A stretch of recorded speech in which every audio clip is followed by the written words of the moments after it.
Alright, we're gonna have a quick comparison between the iPhone 8 and the iPhone SE, the second generation, which is the new one. I just posted a video about a week ago. Anyways, I just did a quick unboxing of the iPhone SE. It's gonna be for my mom. This is her old phone, this is the iPhone SE. I just wanted to outline the differences real quick. Yeah. First one is the physical size is pretty much exactly the same. Meaning if you have any old cases, this is the case she's been using with the iPhone 8 for a year. It's the iPhone SE in it right now. As you can see, it fits it perfectly. I'm gonna take it out the case.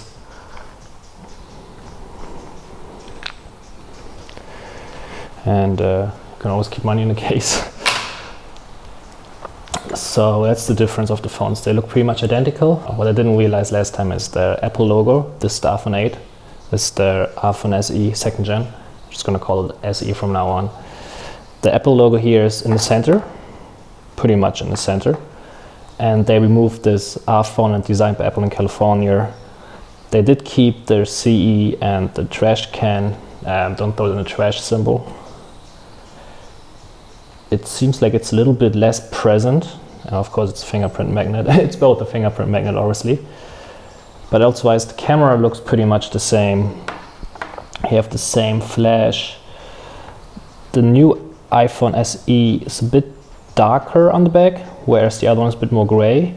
But then again, iPhone 8, space gray. iPhone SE, black, which also comes to see, which is also noticeable on the bezel, whereas the iPhone 8 is a bit more, well, space grayish, but there's so many iterations of space gray, so it's more anthracite, whatever, and then the other one is more on the blackish side. Well, it's actually completely black. Both have glass on the back because they both use wireless charging like all new iPhones. It does have the same punch outs at the bottom for the speaker and the microphone, or vice versa. Then you have the same Touch ID on it, you have the same face camera. So it's pretty much all identical. The weight, I would say, is the same. Performance-wise, let's just see which one boots up faster. I'll turn this one off.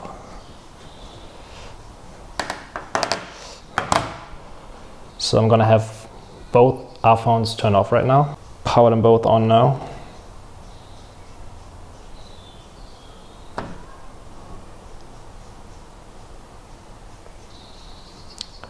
Well, first of all, you have to apparently press the iPhone 8 longer to power it on.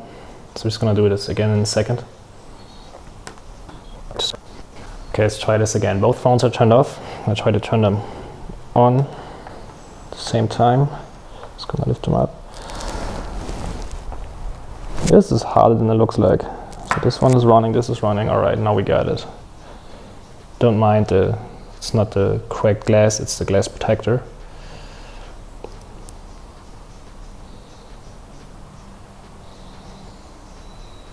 Oh. So it actually seems as if the iPhone 8 turned on by like a few milliseconds, like it's been a bit faster to boot up. They have both the same stuff on it, it's the same applications. This one got the text message, cool. Just gonna go into flight mode. So they have the same applications running on it. It's pretty much identical right now, I just cloned the phone. It does look like the left phone, which is the iPhone SE, has a bit more contrast to it. Like the colors are popping a little bit more. I don't know if you can see it in the camera. But yeah, let's see if this is the same brightness setting. They are on the same brightness setting. So I would say, well, this might be subjective, but to me the iPhone SE has a nicer screen.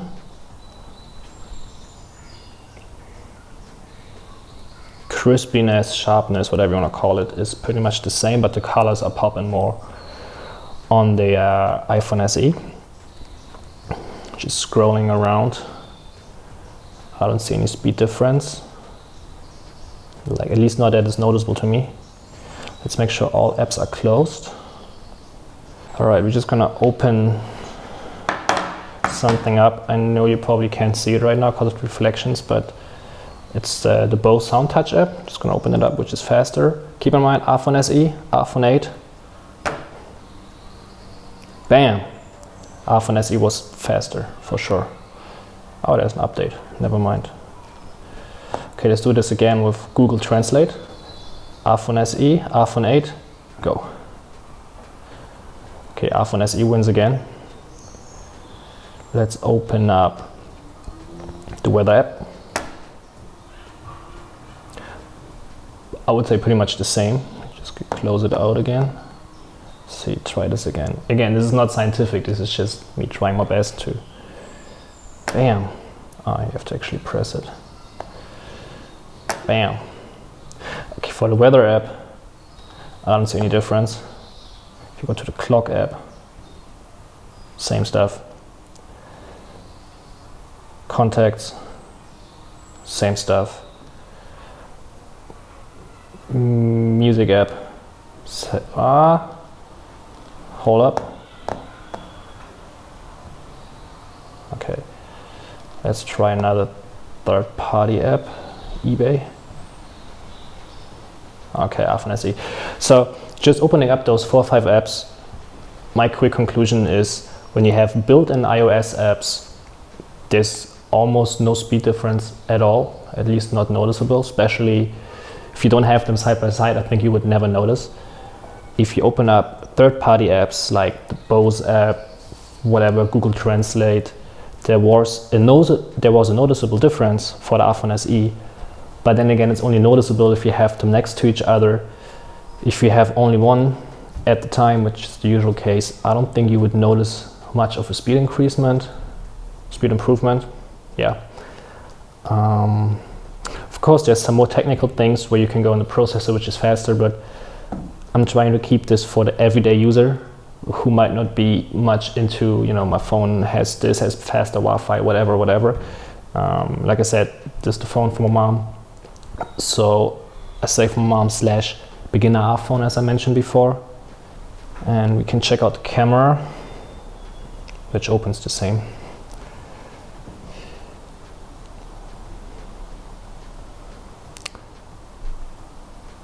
Just by holding them next to each other, looks pretty much the same, but it's super bright and sunny right now. So if you hold it closer to something. Okay, this was just a quick non-scientific test. I would say an iPhone SE camera is faster on focusing when you hold it close to something, whereas elsewise in bright sunny conditions it's the same. Yeah, so what's my conclusion for the phone? Should you upgrade from an iPhone 8 to an iPhone SE? Probably not. Also, if you're looking for a new phone, I mean, the price is really attractive, but if you go on the second-hand market where you have Apple warranty left on your device, I would advise to buy a used iPhone 8, just like this one, plug alert, because it'll be sufficient enough. Storage-wise, depends how much you need. We use iCloud, so we get the base storage models for the photos and all that, and Spotify for music, so you don't need much local storage.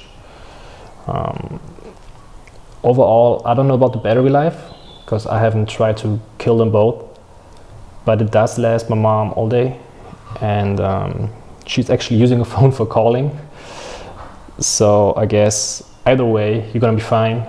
But if you say it's a beginner iPhone and you don't need the latest and greatest, and there isn't really that much difference unless there's someone right next to it with a newer one, just stick to the iPhone 8. Great phone. Overall, good size, good package. I would recommend the iPhone 8.